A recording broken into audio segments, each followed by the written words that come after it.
This was the test of our people. And I'm not talking about when I say that this happened to me. I'm saying this happened to hundreds of thousands of indigenous peoples throughout the Western Hemisphere in a relatively short time. Hundreds of thousands of people have been brutalized by this system, this extermination policy. But it's to understand what goes on behind, for many people that do not understand what happened behind the walls. I'm sure that I'll be talking to some people in here today that have been there, that have suffered at the brutality, who have been beaten, who have been tortured, who have been sexually assaulted, molested, sodomized. And before the close of this talk, I'm sure there'll be a number of people in tears. But I also must say that it's very important, as being a survivor, that it's important to get past that very dark time in our history. It's important to take command of our own situation as a people and to come and to find our inner strength through our own forms of healing. And not to wail and cry forever in healing, because there's only so much you can cry before you have to take charge of your life and move forward. And you have to value your life no matter how much it has been devalued by a foreign imposition, government and people. You have to relearn to love ourselves. And that's the greatest struggle, to find ourselves, to know who we are, what we are, how we are all drops of this infinite sea of love and energy known as the great power. But to come to realization of that total self and to find our strength again. And in finding our strength, take that power that we assume and take it to arrest the continuations of the same form of system that is designed to destabilize us and break us down as a people, as an individual, as a family, and ultimately as a nation of people. The fact that we've been here for 510 years and over 100 million Indian peoples have been murdered in cold blood, and yet there are millions and millions of Indian peoples here today to tell the story, means that what? Means we have already won.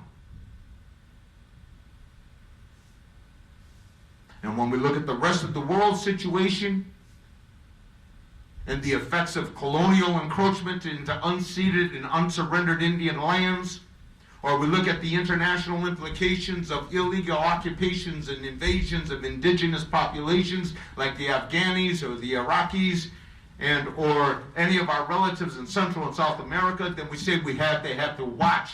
They take example, or the Palestinians take example from the indigenous populations and our ongoing struggle for 500 years. And the fact that we are here today to talk about it is a celebration. It's a victory. And this is the way we have to see this, no matter how trying. Because we have been the victims of a policy that had nothing less than its ultimate goal was, and stated purpose, was to exterminate us. To exterminate us as if they were exterminators coming into someone's home to exterminate cockroaches or to get rid of roaches and rats.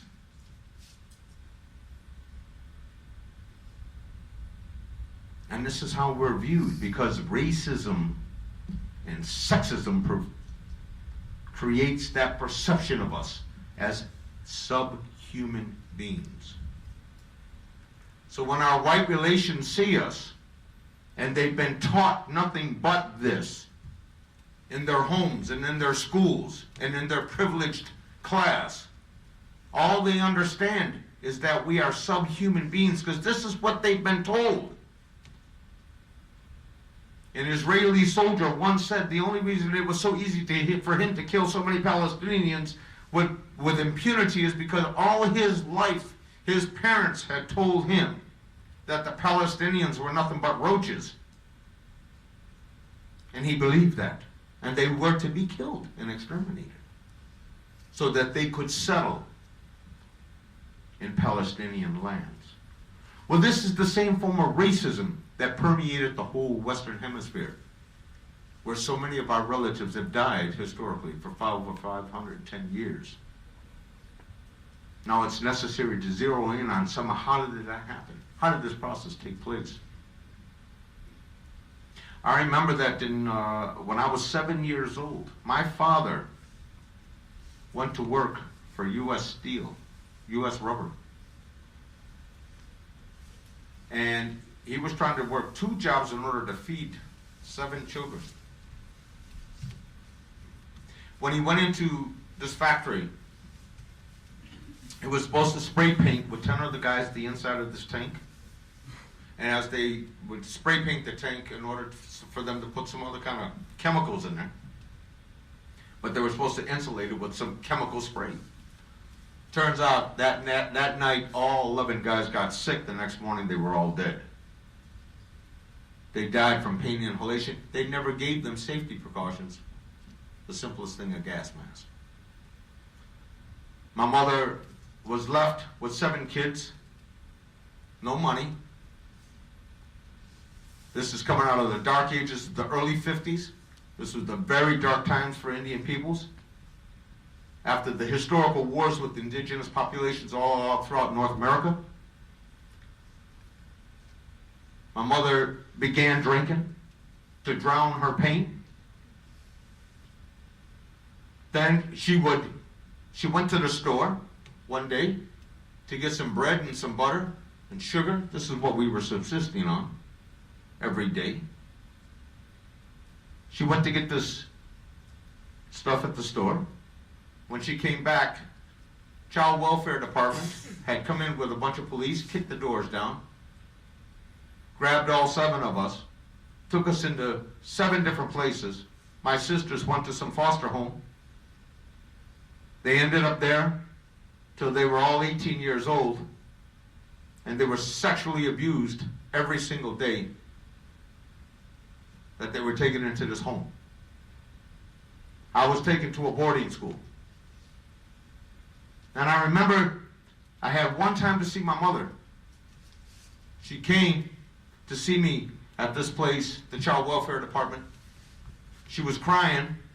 I didn't know what was happening. I was really still in shock, but I was trying to ignore the shock by playing with a toy machine gun. She kept trying to say, "Johnny, they're taking you away from me." And I wasn't listening. She slapped me across the face while she was crying. And she says, "I want you to understand, they're taking you away from me. I won't see you again." And when I was looking at her, she said, "From here on in, you have to be a man. You don't have the time to be a child anymore." And at that point, my eyes were open. 7 years old. I didn't play the same games as other kids. I found myself going into boarding schools where it was run by mostly priests, nuns, and people that worked there in the facility, civilians. And the story is long, it's horrendous, but I'll just highlight some of the horror. I remember even then, even as a child, my family is from the Brantford, Oswego, Mohawk territory. And as a little boy, my mother was teaching me Mohawk. And I knew Mohawk as a little guy. So I could speak a certain amount of it as a little boy. And my grandmother would always talk to me in Mohawk.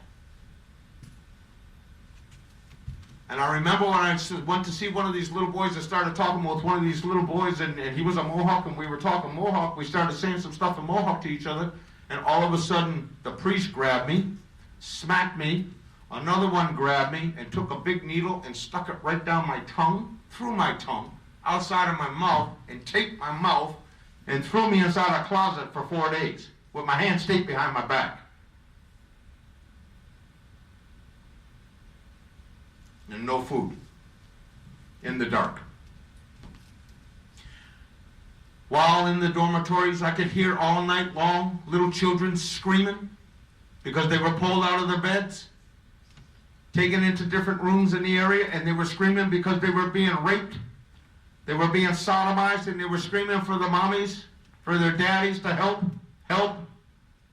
We cried, scared.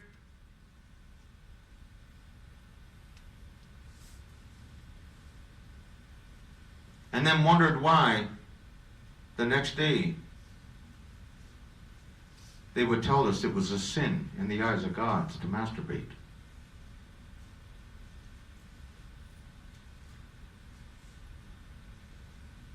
They made people do the most terrible jobs. They cut people's hair completely bald. They beat people. If you did not listen to what they said, they would beat you mercilessly.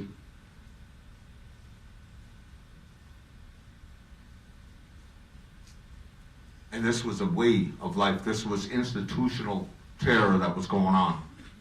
Many of the kids that were there turned up missing. Their parents couldn't find out where they were. They were taken somewhere. They were lost in somebody else's. They were abducted and taken to other people's homes, and they were lost and never seen again. Not by the hundreds, but by the thousands. So when I hear about these Truth Commission that Dr. Arnett is doing here,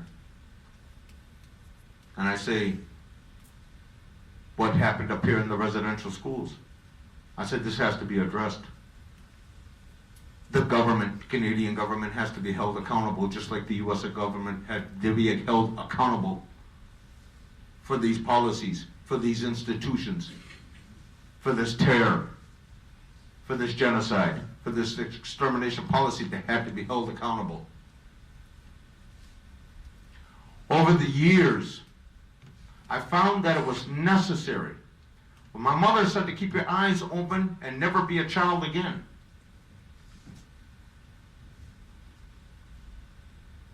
But you also had to take issue to stop it and arrest it. You had to tell them no. If they tried to sexually abuse me, I would say no. I fought to the best of my ability as a little boy. And I screamed loud enough, and fortunately, on 2 occasions, I had civilians say, if you do that, I'm going to go to the authorities on the outside of this building about it.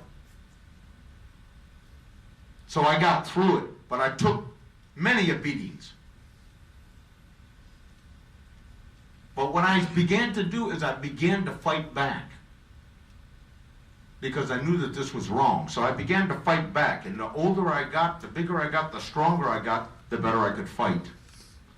And the more I warded off any kind of potential attacks. It took me through a whole history. From that point on, boarding schools into reform schools, and eventually I ended up in prisons.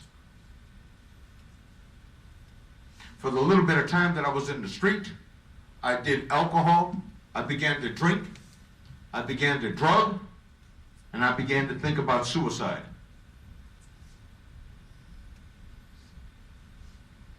I tried to kill myself on a few occasions while I was in reform schools in prison.